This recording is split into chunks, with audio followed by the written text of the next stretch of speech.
What is going on? Welcome back to ednews.com. It's your host, EJ Carrion, and the start of 2022 was interesting for education. As you see across the country, we have had different ways to approach the exponential spikes of cases across the country and the world due to the Omicron variant.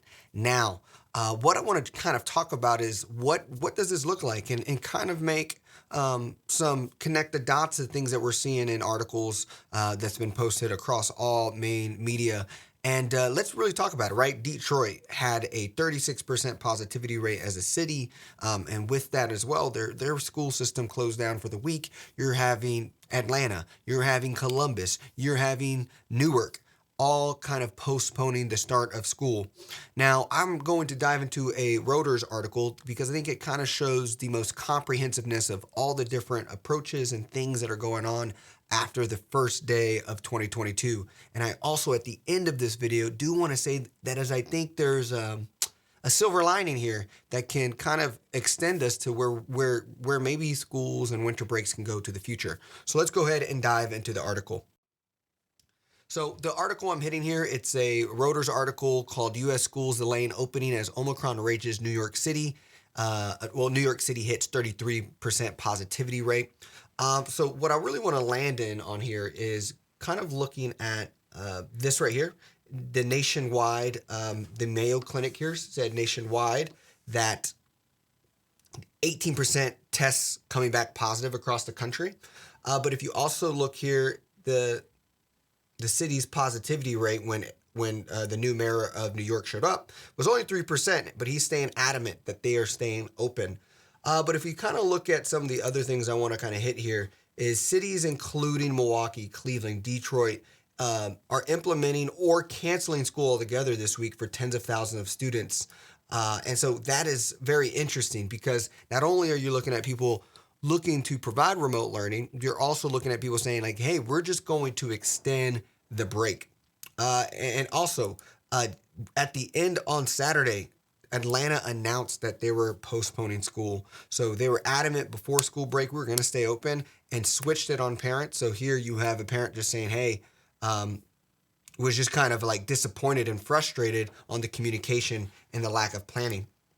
So what I really wanted to kind of continue down here, though, is just kind of seeing the different ways people were doing coming back to school.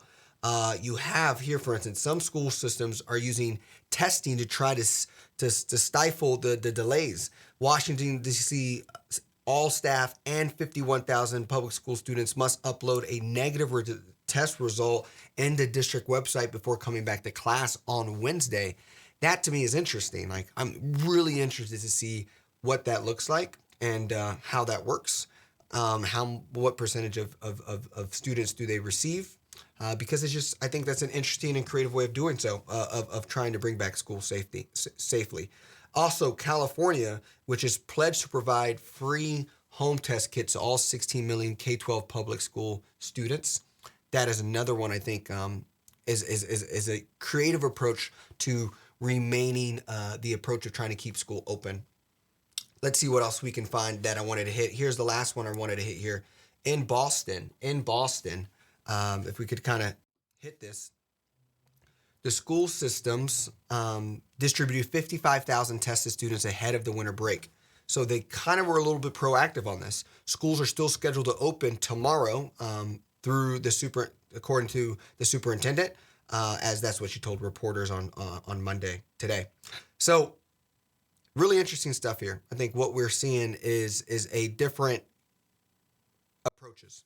Now, if you're an educator, a leader, a parent whose school's closed, I want to also kind of say, like, this is tough. I don't think this was just a safety. This is a capacity, right? When you have teacher shortages and then you have to go by the protocol of contact tracing and being around people with COVID, it really just hits the supply chain when it talks about human capital. And so this to me is not as much as schools being fearful on safety as much as it's more about simply capacity.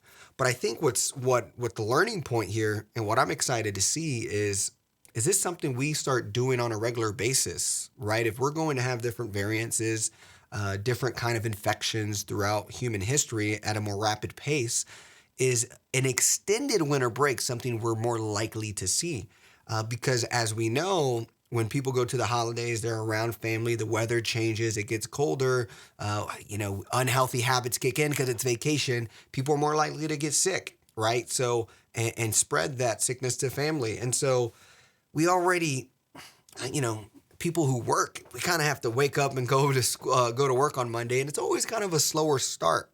And so, could soft rollouts in schools be a new thing where whatever's going on that year, whatever variant, with whatever infection, could this now be where we are shortening summers and extending winters to have more soft starts where students can come back virtually a little and do a hybrid learning? Some students can come back, but if you are dealing with something, it's okay to stay home while still getting some instruction. Or do we keep school closed altogether for an additional week to allow people getting ill, people getting sick, for allow that to pass so people don't bring it to school? I think that's what's really exciting about this moment. Thinking about that possibility. So I'm really excited to see how all the different approaches take place, because I think what I try to champion is that virtual experiences are here to stay, and we have to look at being okay coming between in-person and virtual long-term. And that is what we're seeing today as we started school Monday, and we'll see what happens throughout the rest of the week. Thank you so much for watching Ed News Now. Please subscribe, share with friends, and look forward to hearing your feedback. Thank you.